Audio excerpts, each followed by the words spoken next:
Okay, so today I'm really pleased to be with Lamara Drew, who is a recent alumnus of Hertfordshire Business School, who's actually graduated. Was it last year, Lamara, or This year? This year just gone. Okay. And Lamara is going to talk to us a little bit about her year on study abroad. So can I hand over to you, Lamara, and tell us a little bit about what degree you studied with us and where you went on study abroad? Okay, so I did my study abroad in like 2018, early 2019. I used to study tourism management with a year abroad, and I went to study at West Virginia University in West Virginia. In the US. In the US, yes. Originally, I thought West Virginia and Virginia was one state, but it's two states. Just a heads up. Did you realise that when you got there, or? Yeah, when I got there, I realised it was two states. And are they very different? Oh, they're extremely different. So we're used to exam purposes. We're used to writing like paragraphs, exam questions, multiple choice. The way just the lifestyle and how the students are completely different.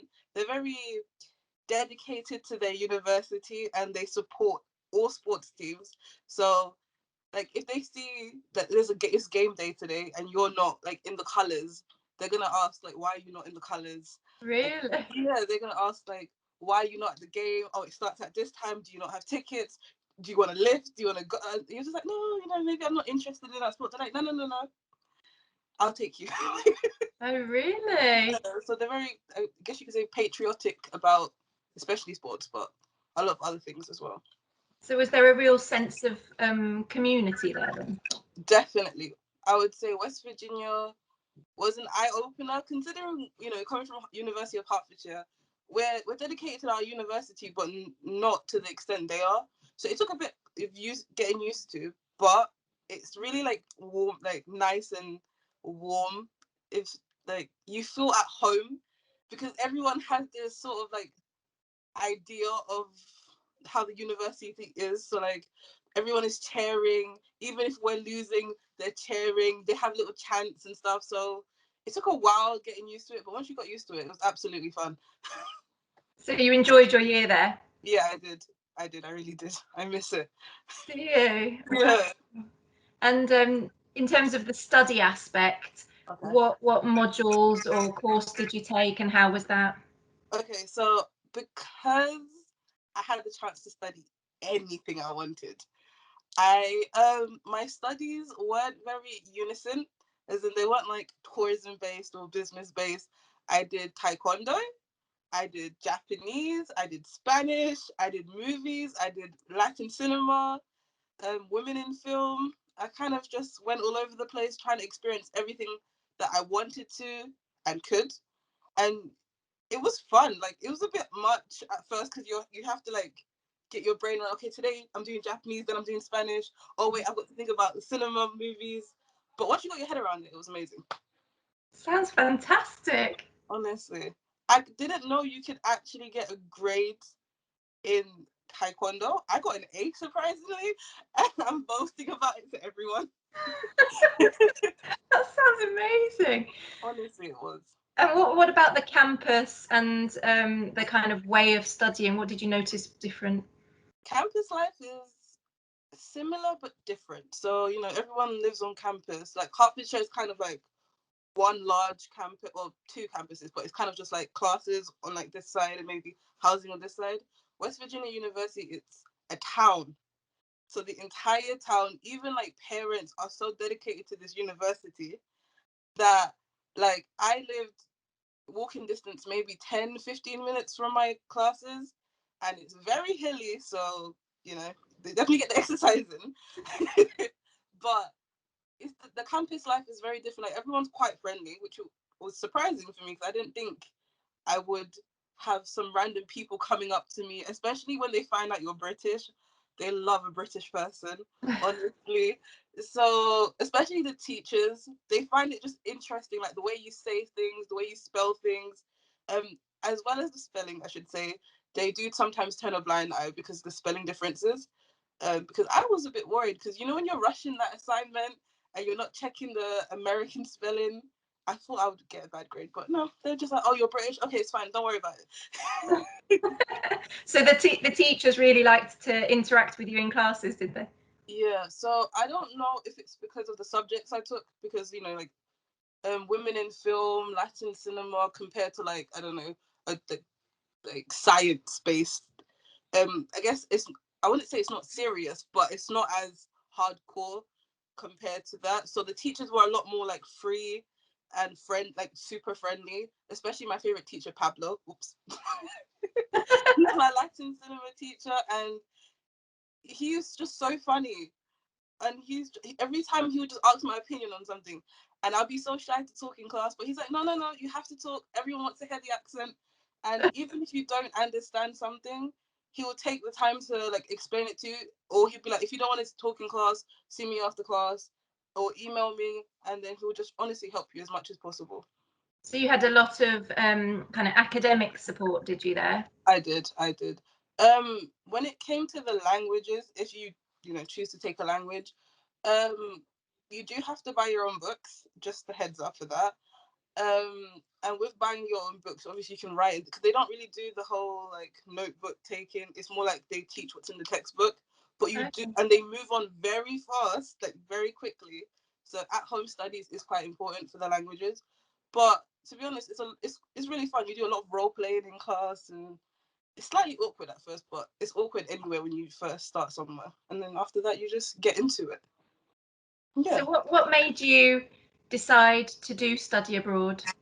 I have always wanted to study abroad. I wanted to experience, I've always said, let's not just stay in one country and experience it all. I like to be widespread.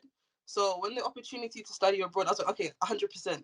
My original plan was to go to Japan, because I was taking Japanese for the first 2 years of doing tourism, but then I was just like, I do want to go to America.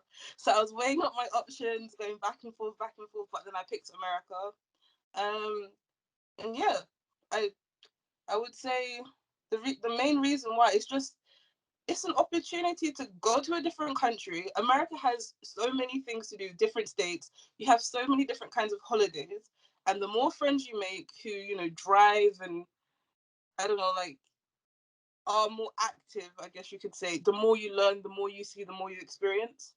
So it's really important to, like, I guess you could say, network or make friends there, because you get to honestly, like, experience. I went to New York, I went to LA, I went to Pittsburgh, and it's honestly amazing.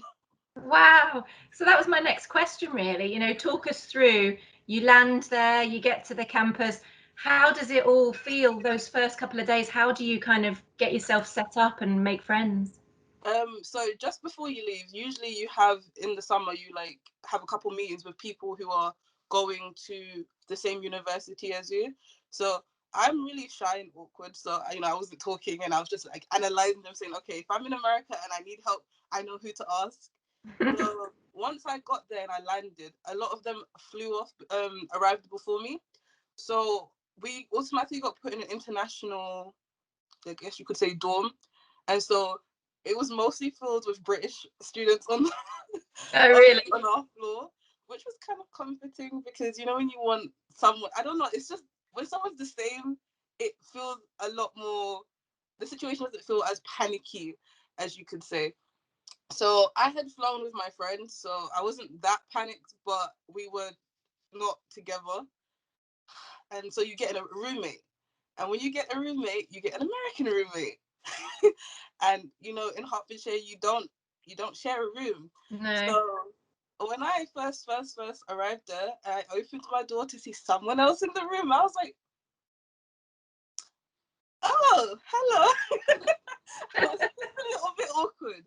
But then she was like, oh no, like, do you mind if we swap rooms? And by chance, my friend was in the other room. So I was like, no, we can swap. It's okay. So you ended up with someone from UH in your room with you as well? Oh, So okay. that just eased my heart. So the first couple of days arriving there, it was just kind of getting to know like where everything is. the money, especially the money, oh boy, the money, the coins are so difficult to understand.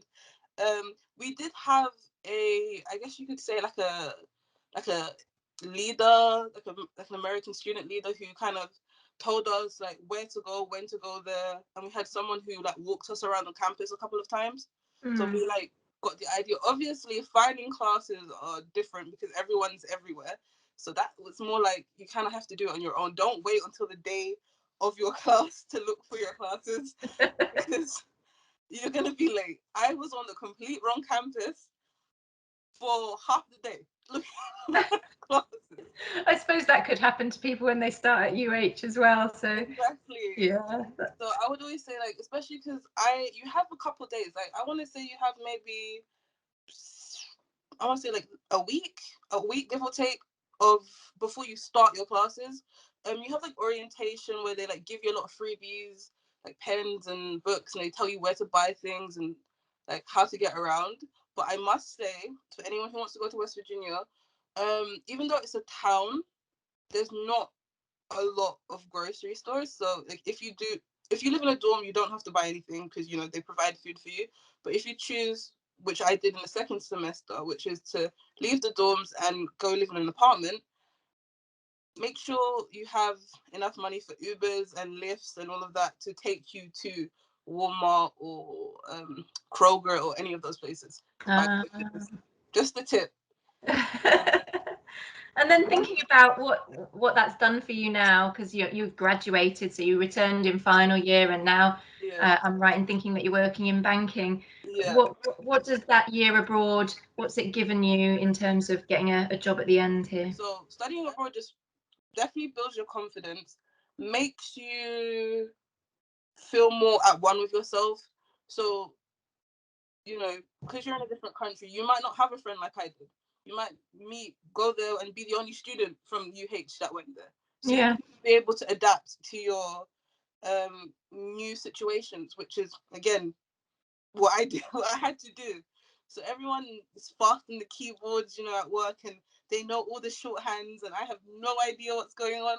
But by asking, adapting to the ability, writing notes, so if you ever need it, you can just flick through the books and be able to check it.